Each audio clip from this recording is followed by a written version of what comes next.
Hello everyone, welcome back in Engineer Style again, and in this video we are going to do DMS 2019 paper breakdown. एक एक question को बारीकी से करेंगे, समझेंगे क्या लॉजिक है उसके पीछे, और पूरा पार्ट ए बी सी सब करेंगे इस चैनल के ऊपर। तो मेक श्योर नीचे लाल बटन है उसको दबा के रखो, क्योंकि आपको इस चैनल के ऊपर मिलने वाला है बहुत कुछ आने वाले टाइम में। तो मेक श्योर नोटिफिकेशन का बटन यानी बेल आइकन दबा के रखना, चैनल को सब्सक्राइब रखना, और वीडियो पसंद आए तो लाइक करना। तो चलिए शुरू करते हैं। तो स्टार्ट करते हैं क्वेश्चन नंबर फर्स्ट के साथ, जिसके अंदर था आपको प्रूव करना था a minus a intersection b equal to a minus b. तो अपन फर्स्टली LHS की तरफ जाएंगे, जिसको सॉल्व करेंगे, देन RHS। तो LHS लिखता हूं मैं यहाँ पे, ठीक है। देन इसके अंदर जैसे कि a minus a intersection b, तो ये चीज़ क्या बोल रहा है कि हमें किस तरह का सेट चाहिए जिसके अंदर a के अंदर a इंटरसेक्शन b का सेट ना हो।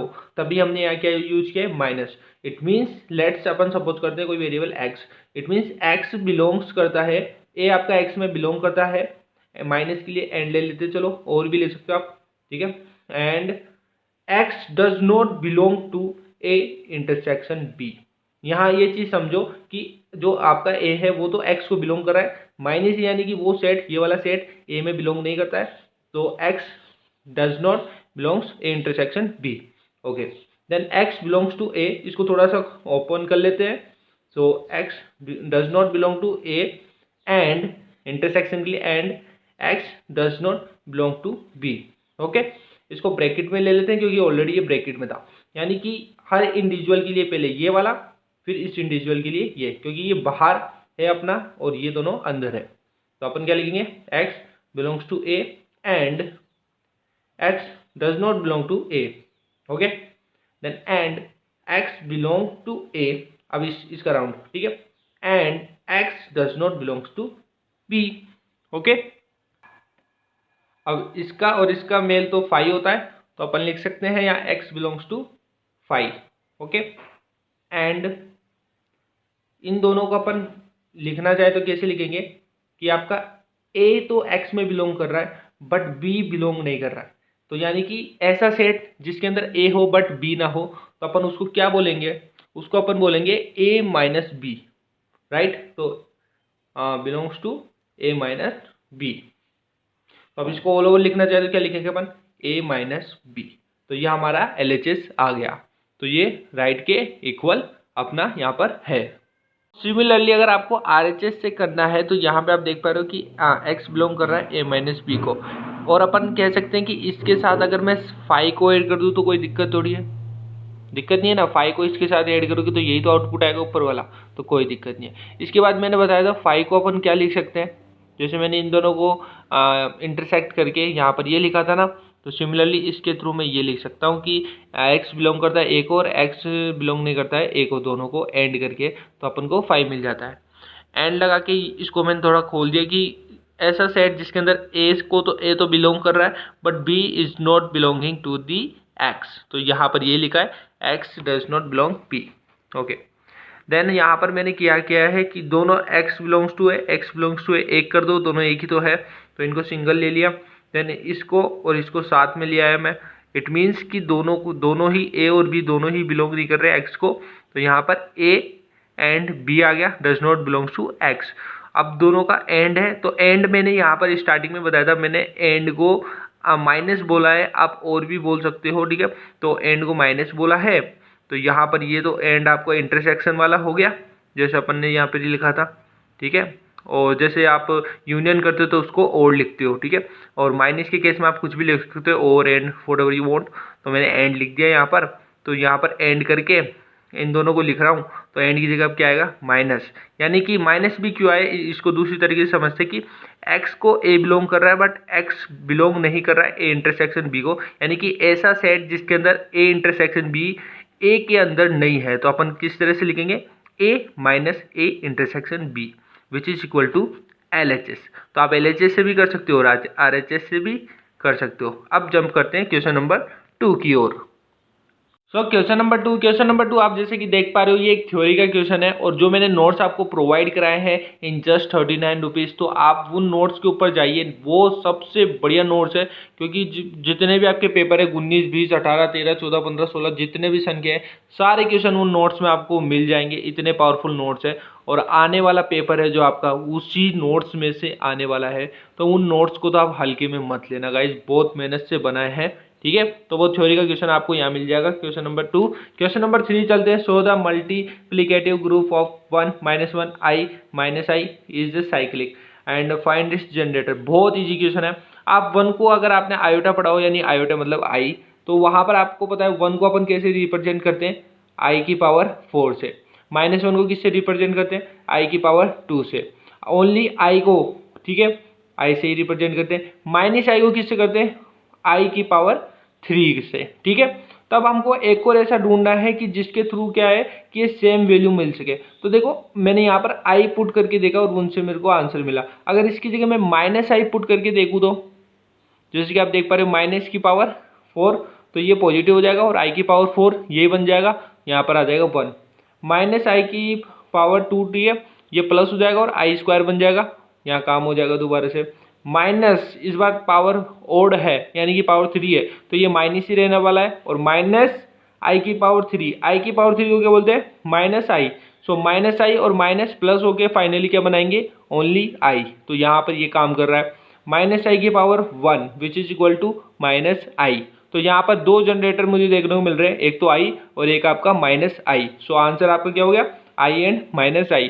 क्वेश्चन नंबर 4 है फाइनाइट स्टेट मशीन, जो आपका टीओसी की सब्जेक्ट है उसमें भी बहुत अच्छे से डिफाइन कर रखा है और मेरे नोट्स में भी आप चैप्टर 1 के में चल जाना, बहुत अच्छे से डिफाइन कर रखे हैं, सॉरी चैप्टर 2 के अंदर। ठीक है, तो वो भी वहां पर बहुत अच्छे से डिफाइन कर रखे हैं, तो वहां पर भी आप एक बार चेक इट आउट कर लेना। Question number 5, find the minimum number of students in a school to be sure that 5 of them are born in the same month. ये अच्छा क्वेश्चन है। अगर आपने जैसे नोट्स पढ़े थे तो उसके अंदर पिजन होल प्रिंसिपल आपने देखा था, तो पिजन की अपन ने एक वो फॉर्मूला निकाला था कि n-1/m, और इस पूरे को अपन k डिनोट कर देते हैं, that is the greatest integer, and k+1 से अपन डायरेक्ट इसको सोल्व कर सकते हैं। एंड दूसरी चीज इसी के अंदर n आपका यहाँ पर क्या है, पिजन है, और m क्या है, पिजन होल है। यहाँ पर एक चीज यहाँ ध्यान रखनी कि m always should be less than to n, यानी कि होल जो है यानी कि पिजन का घर है वो कम होने से एज कम्पेयर टू n के। ठीक है, तो m should be less then m। अब यहाँ पर देखो आंसर अपन को क्या निकालना है, पिजन निकालना है। कैसे पता चला, minimum number of students to be sure 5 of them are born in a same month. तो बहुत इजी क्वेश्चन है। देखो यहाँ पर n ही निकालना है अपन को, n-1 डिवाइड बाई m।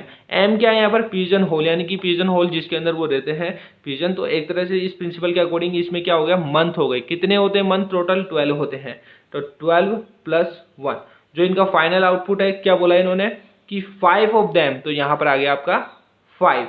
इसको सिंपली सोल्व करना है, n-1 + 12 and 5 multiplied by 12 which is equal to 60, okay, and n equal to 60 minus 11 which is equal to 49, so 49 is your final answer। यहाँ पर आपका हो जाता है। और इसी का एक शॉर्टकट है यहाँ पर, वो है kn+1 फॉर्मूला के द्वारा। तो kn का फॉर्मूला सिंपली पता है क्या बोलता है, वो यहाँ पर इससे रिलेटेड नहीं है, ये अलग है, शॉर्टकट है इस टाइप के क्वेश्चंस के लिए। उसके अंदर वो ये बोलता है डायरेक्टली कि जिससे आपका 5 है ना, तो यहाँ पर k+1 से डिनोट करते हैं इसको, k ये रहा +1। तो यहाँ पर देखना ध्यान से, ऊपर k+1 which is equal to 5, तो यहाँ पर k की वैल्यू आ गई 4, और यहाँ n आपका पता है क्या बता रहा है, ये वाला मंथ वाला यहाँ पर, तो n इक्वल टू 12। तो डायरेक्ट मल्टीप्लाई करोगे आप, तो 12 मल्टीप्लाई बाई 4 kn है क्योंकि, सो 48 + 1 विच इज इक्वल टू 49। तो यहाँ डायरेक्ट भी कर सकते हो और इस तरह से भी आप एग्जामिनर को शो करके उन्हें अपने आंसर की तरफ अट्रैक्ट कर सकते हो। इससे क्या होगा, एक इमेज इंप्रेशन पड़ेगा आपके एग्जामिनर के ऊपर, मतलब जो भी आपकी कॉपी चेक करेगा, और आगे आने वाले पेपर से जो आपके आने वाले जो भी क्वेश्चन से like part C part B करोगे, तो उसके अंदर वो एक अलग इमेज बनेगी और वो जल्दी जल्दी आपके अच्छे नंबर दे देगा। ये एक शॉर्ट ट्रिक होती है इंप्रेशन डालने के लिए। क्वेश्चन नंबर 6 की ओर मूव ऑन करते हैं। Prove that α² is an even integer then α is an even integer.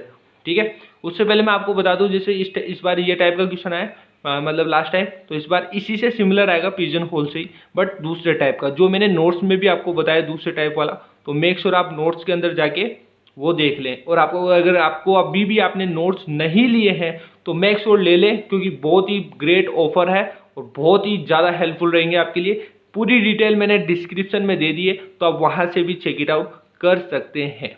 Okay, question number 6 देखिए, यहाँ पर क्या बोला गया है, prove that alpha square is an even integer then alpha is an even integer.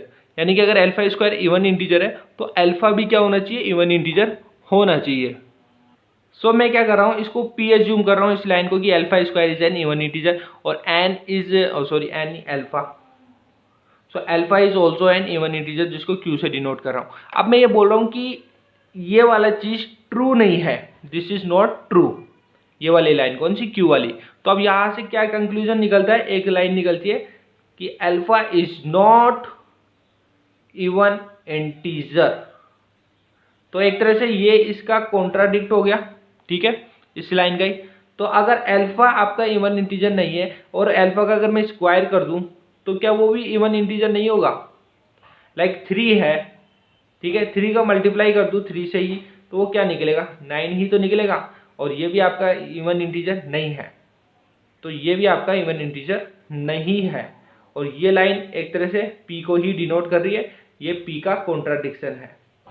तो इससे क्या साबित हो रहा है, इससे सिंपली ये निकल रहा है कि अगर इफ मेरा p is true then q is also true. अगर ये ट्रू है तो ये भी ट्रू होगा, ये फॉल्स है तो ये भी फॉल्स होगा। तो हमने यहां पर ये लाइन प्रूव कर दी, यही शो करना था बस आपको क्वेश्चन नंबर 6 में। क्वेश्चन नंबर 7 अगेन बहुत ही इजी क्वेश्चन है, ठीक है, इसमें कुछ भी नहीं करना है आपको। जनरेशन फंक्शन जो आपको मैंने नोट्स में समझाया वो के वही है, यहाँ पर भी आपको बस ये जनरेशन के अंदर जो आपका जनरेटर है वो लगवाना है। लाइक 1 प्लस एक्स की पावर 0 प्लस 1 प्लस एक्स की power 1 sorry dot plus 0 multiply x की पावर 2 प्लस 0 मल्टीप्लाई एक्स की पावर 3 प्लस 1 डॉट एक्स की पावर 4 प्लस 1 डॉट एक्स की पावर 5 प्लस 1 डॉट एक्स की power 6 and so on infinity तक चलता रहेगा। तो यहाँ पर एक कंक्लूजन निकला 1 प्लस एक्स प्लस ये 0 0 हो गया, एक्स की पावर 4 प्लस एक्स की पावर 5 प्लस एक्स की पावर 6 एंड सो ऑन। तो यहाँ पर एक चीज़ कर सकता हूँ क्या, 1 प्लस एक्स, अगर मैं एक्स की पावर 3 को यहाँ कॉमन ले लूँ या एक्स की पावर 4 को ले लेता हूँ, 1 प्लस एक्स स्क्वायर बन गया यहाँ पर। ओके, अब आपको पता है ये यहाँ पूरे से ले रहा हूँ मैं, एक सेकेंड, ठीक है। अब ये तो यार एक आपका फॉर्मूला है, आपको याद हो तो जीपीईपी के अंदर आता था, तो उस फॉर्मूले को ही अपन यहाँ लिख देते हैं। इसकी वैल्यू होती थी 1 माइनस एक्स की पावर -1। ओके, आप सोल्व करके देख लेना, ये आपको मैथ में भी मिल जाएगा, आपने 9 10 में पढ़े होंगे। तो एक्स की पावर 4 इसको नीचे ले जाते हैं 1 minus x, this is your final answer. बस हाँ, इतना सा था। आगे बढ़े क्वेश्चन नंबर 8 की ओर। क्वेश्चन नंबर 8 बोल रहा है कि आपको 3 ग्राफ गिवन है G1 G2 G3 एंड उसमें आपको बताना है कि नॉन आइसोमॉर्फिक है कि नहीं। तो ये प्रूव करके देना है अपन को। उससे पहले मैं आपको बता दूं, अगर वीडियो में मजा आ रहा है तो मेक श्योर है एक लाइक जरूर करो और एक शेयर अपने दोस्तों के साथ जरूर करना, ताकि उनको भी ये प्रैक्टिस मिल सके। आपको बता दूं, देखो डीएमएस में मोस्ट क्वेश्चन नहीं चलते हैं, उसमें आपको अगर कॉन्सेप्ट क्लियर है, आपने नोट्स देख रखे हैं, तो आपका पेपर बहुत इजीली निकलने वाला है। यहाँ पर ऐसा नहीं है कि मैं आपको मोस्ट क्वेश्चन लगा दूंगा डीएमएस में और वो कि वही आ जाएंगे, बिल्कुल भी नहीं, क्योंकि न्यूमेरिक वैल्यू हमेशा बदलती है। अगर आपने एक बार कॉन्सेप्ट पकड़ लिया, उसके बाद कैसा भी क्वेश्चन आ जाए आप कर पाओगे। Okay, so make sure like and share जरूर करना इस वीडियो को अपने दोस्तों के साथ में। ओके, तो यहाँ पर देखो आइसोफॉर्मिक अपन समझते हैं सबसे पहले क्या होता है। आइसोफॉर्मिक वो ग्राफ होता है जिसके अंदर उसकी जो वर्टिक्स है, ठीक है, वर्टिक्स, ओके, वर्टिक्स अपना ये होते हैं 1 2 3 4, ठीक है, एंड आपकी एज वो आपकी सेम होनी चाहिए। उसके बाद अगर ये दोनों सेम है तो उसके बाद अपन डिग्री चेक करते हैं। ओके, तो सबसे पहले अपन क्या चेक करने वाले हैं, यहाँ पर वर्टिक्स चेक करने वाले हैं। यहाँ पर बोला G1 G3 को करो, G2 G3 को करो। G1 और G3 में देखते हैं वर्टिक्स कितने हैं, 1 2 3 4, 1 2 3 4, भाई वर्टिक्स तो सेम है। एज क्या होता है, लाइन जो होती है आपकी उसको ही काउंट करते हैं, तो इससे 1 2 3, ओके। 1 2 3 4 ये अलग सेपरेट है, क्योंकि डॉट से डॉट मिलती है उसको एज बोलते हैं, यानी कि एक वर्टेक्स दूसरे वर्टेक्स से मिलता है उसको एज बोलते हैं। तो 1 2 3 4, ये 4 है, ये 3 है, which is not equal to, तो एज इक्वल टू नहीं है, तो G1 एंड G2 आपके क्या हो गए, non isomorphic. Got it. Similarly G2 and G3 का देख लेते हैं। तो यहाँ पर 1 2 3 4 1 2 3 4 वर्टेक्स तो सेम है दोबारा से, एंड एज की बात करें तो 1 2 3 1 2 3 4, अगेन ये वाले भी इक्वल नहीं है, तो G2 and G3 these are also non isomorphic. तो ये चीज हमने यहाँ पर प्रूव कर दी। ओके, क्वेश्चन नंबर 9 की ओर स्विच ऑन करते हैं। ये भी चैप्टर 1 से ही आया। आप एक चीज देख पा रहे हो, पार्ट ए के अंदर मेजोरिटी ऑफ क्वेश्चन जो आपके आ रहे हैं वो चैप्टर नंबर 1 और 2 से ही आ रहे हैं। अगर आपको पार्ट ए मजबूत करना है तो आपको पता है क्या करना है, चैप्टर 1 और 2 को स्ट्रॉन्ग कर लेना है। ओके, देखिए यहाँ पे अपन को डोमेन फाइंड आउट करनी है। मैं आपको बताता हूँ कैसे करते हैं। तो एफ फंक्शन जो आता है आपको चैप्टर 1 में भी डिफाइन कर रखा है मैंने, नोट्स के अंदर आप जाके पढ़ लेना, फंक्शंस के बारे में पूरा डिटेल में डिस्क्राइब है। सो ग्रेटर देन 0 का दे रखा है यहाँ पर, मतलब ये जो होता है ये हमेशा ग्रेटर देन 0 होना चाहिए। ये केस अपन सोल्व करते हैं। तो log को अगर इस तरफ ले जाऊं तो क्या बन जाएगा, exponential 5x minus x square by 4 greater than e की power 0 which is equal to 1 होती है। So 5x minus x square by 4 and greater than 1 greater than equal to 1। So 5x minus x square 4 आ गया इधर, इन सबको इधर ले जाते हैं, तो x square minus 5x plus 4 greater than 0, क्योंकि ये दोनों इस तरफ आ गए, ये एरो बाहर की तरफ था, ये सब इधर आ गए, तो यहाँ पर भी देखो एरो बाहर की तरफ है, तो ये लेस देन होना चाहिए 0 से ये सब। तो इनको सोल्व करते हैं तो डायरेक्ट आपको पता है द्विघातीय थ्योरम लगा लो, जो भी लगाना है आपको, तो यहाँ से आप डायरेक्ट निकाल सकते हो। ये आ गया आपका, एम आई राइट और रॉन्ग? ओके, सही है, ठीक है। तो इसको सोल्व करते हैं अपन, तो जैसे कि पहले इसको सोल्व करते हैं, इसको सोल्व करते हैं, तो ये बन गया आपका ऐसे 4 से 1, तो ये इसकी रेंज आ गई। तो इसका डोमेन कहाँ एग्जिस्ट करता है, 1,4 या ब्रैकेट ले लो, तो इसकी डोमेन का आंसर क्या आ गया, 1 एंड 4। Got it guys. तो क्वेश्चन नंबर 9 भी आपका यहाँ पर कंप्लीट होता है। क्वेश्चन नंबर 10 की ओर, बहुत ही अच्छा क्वेश्चन है, हमेशा आता है, इस बार भी आएगा। प्रोबेबिलिटी का क्वेश्चन है और बहुत बहुत ईजी होते हैं, और इसके जितने भी टाइप ऑफ क्वेश्चंस बनते हैं सब के सब नोट्स में अवेलेबल करा दिए। तो मेक श्योर नोट्स में जितने भी प्रोबेबिलिटी के क्वेश्चन है वो करके जाएं, ये आपको नंबर दे के ही जाएंगे 100%। ठीक है, तो इस टाइप के क्वेश्चंस को तो मान के चलिए आएंगे, इस टाइप के अलग अलग आते रहते हैं फंक्शन वाले। ठीक है, तो ये सब आपको नोट्स में मिल जाएगी पूरी डिटेल। तो क्वेश्चन क्या बोल रहा है simply, how many ways can team of 11 cricketers, ठीक है, be chosen for the 6 bowler 4 wicket keepers and 11 batsman to give the majority of the batsman so that at least 4 bowlers are there and 1 wicket keeper. ये बोल रहे हैं कि हमारे पास 6 bowler है, ठीक है, और बोल रहे हैं 4 विकेट कीपर है और 11 बैट्समैन है। ठीक है, इनमें से हमको 11 लोगों की टीम बनानी है, तो उसमें हमारे को टीम में एटलीस्ट तो 4 तो ये होने ही चाहिए। ठीक है, और यहाँ पर 1 विकेट कीपर तो हमारे को होना ही चाहिए, और रिमेनिंग जो भी है वो सारे क्या होने चाहिए, बैट्समैन होने चाहिए।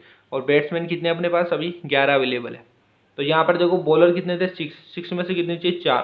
तो यहाँ पे अपन सीधा कॉम्बिनेशन वाला रूल लगा सकते हैं, 6C4। और क्या चाहिए आपको, 4 विकेट कीपर्स में से 1 चाहिए, तो 4C1। और क्या चाहिए आपको, और मुझे सर यहाँ पर 11 क्रिकेटर्स है और टीम बनानी 11 की, यहाँ पर मेंशन नहीं है, तो यहाँ देखो 4 + 1 5 और कितने लोग ऐड हो सकते हैं, 6 और ऐड हो सकते हैं, तो 11C6। इसको सोल्व कर लेना गाइस, आपको फाइनल आउटपुट मिल जाएगा स्टूडेंट्स। ओके, तो यहाँ सोल्व करते हैं आपको आंसर यहाँ पर मिल जाता है। तो ये भी बहुत इंपॉर्टेंट क्वेश्चंस में आते हैं प्रोबेबिलिटी के, मेक श्योर आप करेंगे। तो यहाँ पर होता है अपना part A complete 2019 paper DMS का मैथ का। ठीक है, तो अब पार्ट 2 आपको डिस्क्रिप्शन में लिंक मिल जाएगा, 1-2 दिन में अपडेट हो जाएगी वीडियो आपके हमारे चैनल पर। सो मेक श्योर यार चैनल को सब्सक्राइब करके रखें, नोटिफिकेशन को ऑन रखें, क्योंकि एग्जाम टाइम चल रहा है, हर डे आपको नए अपडेट नई चीज़ें चैनल के ऊपर मिलने वाली। तो मेक श्योर सभी को बोल के चैनल को सब्सक्राइब करवा ले। सो जय हिंद जय भारत, मिलते हैं नेक्स्ट वीडियो के साथ में।